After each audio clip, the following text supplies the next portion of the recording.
આવતીકાલે છે પાવન દિવસ અંગારકી ચોથ. ભગવાન ગણેશજીની અતિ પ્રિય ચતુર્થી તિથિ. શાસ્ત્રો મુજબ ચોથનો દિવસ વિઘ્નહર્તા ગણેશજીને સમર્પિત છે અને જ્યારે આ ચતુર્થી મંગળવારે આવે છે ત્યારે તેને અંગારકી ચોથ કહેવામાં આવે છે, જેનું મહત્ત્વ અનેક ગણું વધી જાય છે. કહેવાય છે કે આ દિવસે ઉપવાસ અને પૂજન કરવાથી જીવનના તમામ વિઘ્નો દૂર થાય છે અને મનોકામનાઓ પૂર્ણ થાય છે. આ દિવસે ગણેશજીના 12 નામનો જાપ, સંકટનાશક સ્તોત્રનો પાઠ અને શ્રદ્ધાપૂર્વક પૂજન કરવાથી ભક્તોને ફળ પ્રાપ્ત થાય છે. તો આવો ત્યારે કેવી રીતે અંગારકી ચોથનું વ્રત કરવું, પૂજા કરવી અને કયા કરવા શાસ્ત્રોક્ત ઉપાય. વિઘ્નેશ્વરાય વરદાય સુરપ્રિયાય લંબોદરાય સકલાય જગદ્ધિતાય નાગાનનાય શ્રુતિ યજ્ઞ વિભૂષિતાય ગૌરીસુતાય ગણનાથ નમો નમસ્તે. જય ભગવાન મિત્રો, હું છું પ્રફુલભાઈ પંડ્યા. ભક્તિ સંદેશ કાર્યક્રમની અંદર આપનું સ્વાગત છે.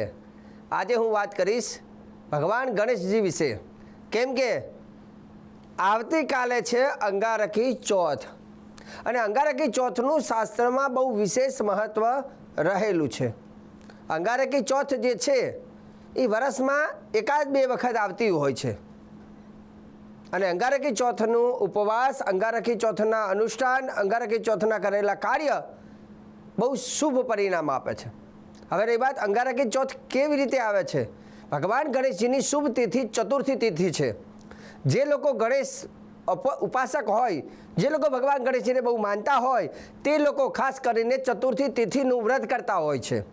અને ચતુર્થી તિથિ જોવા જાય તો મહિનામાં 2 વખત આવે છે, એક વદમાં, એક સુદમાં, એક અજવાળિયામાં, એક અંધારિયામાં, અને ચોથનું વ્રત કરતા હોય છે. પણ જે દિવસે ચતુર્થી તિથિ હોય અને એ દિવસે પાછો મંગળવાર જ્યારે આવતો હોય, મંગળવાર ને ચતુર્થી તિથિનો જ્યારે સમન્વય થાય, જેને અંગારકી ચોથ કહેવામાં આવે છે.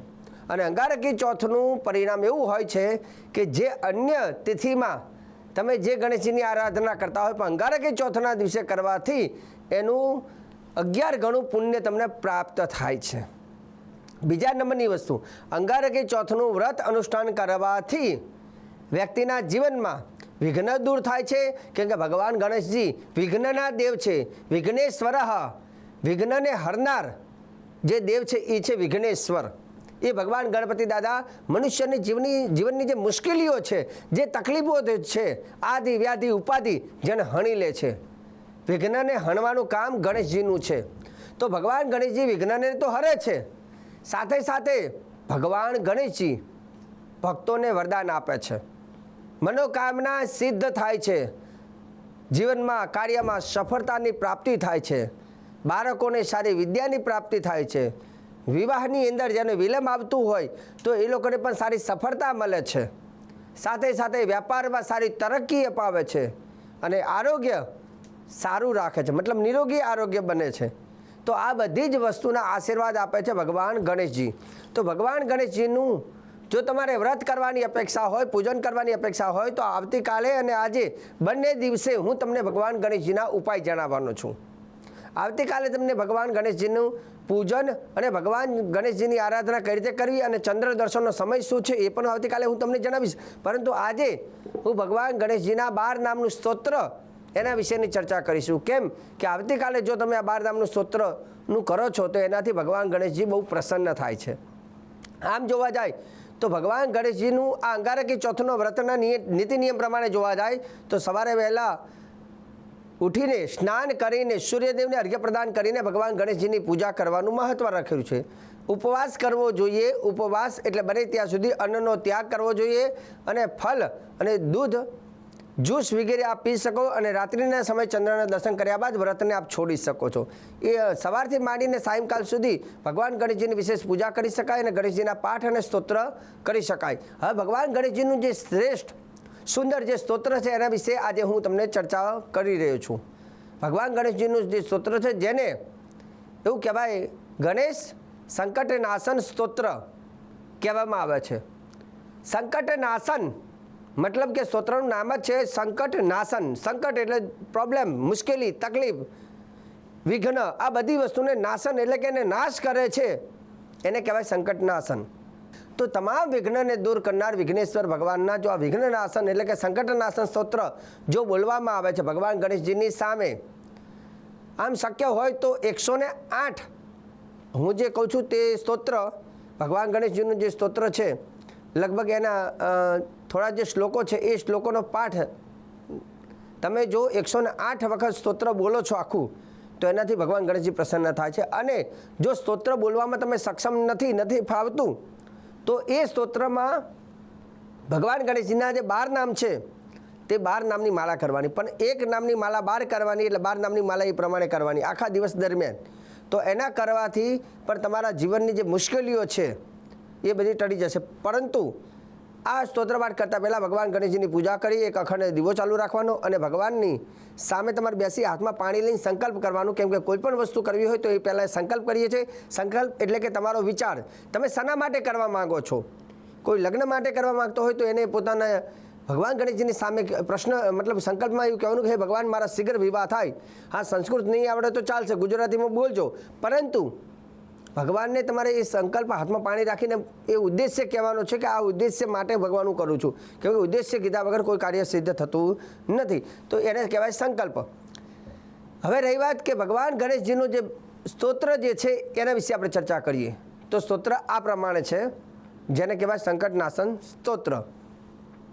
ઓમ સુમુખશ્ચૈકદંતશ્ચ કપિલો ગજકર્ણકઃ લંબોદરશ્ચ વિકટો વિઘ્નનાશો વિનાયકઃ ધૂમ્રકેતુર્ગણાધ્યક્ષો ભાલચંદ્રો ગજાનન દ્વાદશૈતાની નામાની યઃ પઠે શૃણુયાદપી વિદ્યારંભે વિવાહે ચ પ્રવેશે નિર્ગમે તથા સંગ્રામે સંકટેશ્ચૈવ વિઘ્નસ્તસ્ય ન જાયતે. અહીંયા ભગવાન ગણેશજીનું આ સ્તોત્ર છે, વિઘ્નસ્તસ્ય ન જાયતે. તો ભગવાન ગણેશજીનું આ જે 3 લીટી હું બોલ્યો એમાંથી 2 લીટી જે છે એની અંદર જ ભગવાન ગણેશજીના 12 નામ આવી જાય છે. તો પહેલી જે લીટી હતી એમાં સુમુખશ્ચૈકદંતશ્ચ કપિલો ગજકર્ણક લંબોદરશ્ચ વિકટો વિઘ્નનાશો વિનાયક ધૂમ્રકેતુ ગણાધ્યક્ષો ભાલચંદ્રો ગજાનન. અહીંયા સુધી 12 નામ આવી જાય. પછી લખ્યું છે દ્વાદશૈતાની નામાની યઃ પઠે શૃણુયાદ. ફળશ્રુતિ લખ્યું છે કે જે વ્યક્તિ 12 નામ બોલે છે તો એને કેવા લાભ થાય છે એ બધું એની અંદર મહત્વ આપેલું છે. તો ભગવાન ગણેશજીના 12 નામનું આ સ્તોત્ર બોલવાથી ભગવાન પ્રસન્ન થાય છે. હવે 12 નામ જે છે એને સરળ ગુજરાતી ભાષામાં કહી દઉં, જેથી કદાચ તમારે માળા કરવી હોય તો એ માળા કરી જાય. તો પહેલું નામ હતું સુમુખશ્ચૈકદંતશ્ચ, સુમુખ. તો ભગવાન ગણેશજીનું નામ છે કયું છે પહેલું? સુમુખ. તો માળા તમારે કરવાની હોય તો કઈ રીતે કરવાની? તો આગળ ઓમ શબ્દ લગાવવાનો અને એની નામની પાછળ નમઃ શબ્દ લગાવવાનું. તો આપણું બની જશે ઓમ સુમુખાય નમઃ. આ મંત્ર આની 12 માળા આવતીકાલે કરજો. કેમ કે સ્તોત્ર તો કદાચ હું માનું છું સંસ્કૃતમાં છે, ઘણા લોકોને નહીં ફાવે, તો સરળ ભાષામાં આપણે 12 નામ કરવાના. પહેલું નામ છે સુમુખ એટલે બોલવાનું ઓમ સુમુખાય નમઃ. આ મંત્રની 12 માળા. બીજું નામ છે ભગવાનનું એકદંત, મતલબ નામની આગળ ઓમ લગાવો, પાછળ નમઃ શબ્દ લગાવ્યું એટલે બને ઓમ એકદંતાય નમઃ. ઓમ એકદંતાય નમઃ. ભગવાન ગણેશજીનું ત્રીજું નામ કપિલ, તો બોલવાનું ઓમ કપિલાય નમઃ. ઓમ કપિલાય નમઃ. ભગવાનનું ચોથું નામ છે ગજકર્ણ. ગજકર્ણનો અર્થ થાય ગજ એટલે હાથીના કાન. તો ભગવાનનું સ્વરૂપ જે છે હાથીના કાન જેવું, ભગવાનના કાન જે છે હાથીના કાન જેવા સમાન છે. એટલે અહીંયા મંત્રમાં આપણે બોલીશું ઓમ ગજકર્ણાય નમઃ. પાંચમું ભગવાનનું નામ છે લંબોદર, મોટું પેટવાળા, એટલે બોલવાનું ઓમ લંબોદરાય નમઃ. છઠ્ઠું નામ છે ઓમ વિકટ. વિકટ નામ છે તો આપણે બોલવાનું ઓમ વિકટાય નમઃ. ઓમ વિકટાય નમઃ. સાતમું નામ છે વિઘ્નેશ, એટલે બોલવાનું આપણે ઓમ વિઘ્નેશાય નમઃ. ઓમ વિઘ્નેશાય નમઃ. અષ્ટમ કે 8મું નામ છે વિનાયક, એટલે આપણે બોલીશું ઓમ વિનાયકાય નમઃ. 9મું નામ છે ઓમ ધૂમ્રકેતવે નમઃ, તો બોલીશું ઓમ ધૂમ્રકેતવે નમઃ. 10મું નામ છે ગણાધ્યક્ષ, એટલે આપણે મંત્રમાં બોલીશું ઓમ ગણાધ્યક્ષાય નમઃ. 11મો મંત્ર છે ભાલચંદ્ર, એટલે મંત્રમાં આપણે લઈશું ઓમ ભાલચંદ્રાય નમઃ, અને 12મું નામ છે ગજાનન, તો આપણે બોલીશું ઓમ ગજાનનાય નમઃ. આ રીતે ભગવાન ગણેશજીના 12 નામ છે. 12 નામ નહીં, એક નામની 12 માળા, એટલે 12 નામની એ પ્રમાણે માળા તમે કરશો તો આવતીકાલે વ્રત ઉપવાસ કરી અને તમારા સંકલ્પ ભગવાનની સામે રજૂ કરજો. ચોક્કસ તમારા કાર્ય ભગવાન ગણેશજી પૂર્ણ કરશે, કેમ કે અંગારકી ચોથનો મહિમા શાસ્ત્રમાં અલગ અને વિશેષ પ્રકારનો જોવા મળે છે. તો ભક્તિ સંદેશ કાર્યક્રમની અંદર આજે ભગવાન ગણેશજીના 12 નામનો મહિમા કહ્યો છે, અને આગળ પણ આવી સારી જાણકારી આપતો રહીશ. કાર્યક્રમ જોવાનું ચૂકતા નહીં. મને આપી દો રજા. જય ભગવાન.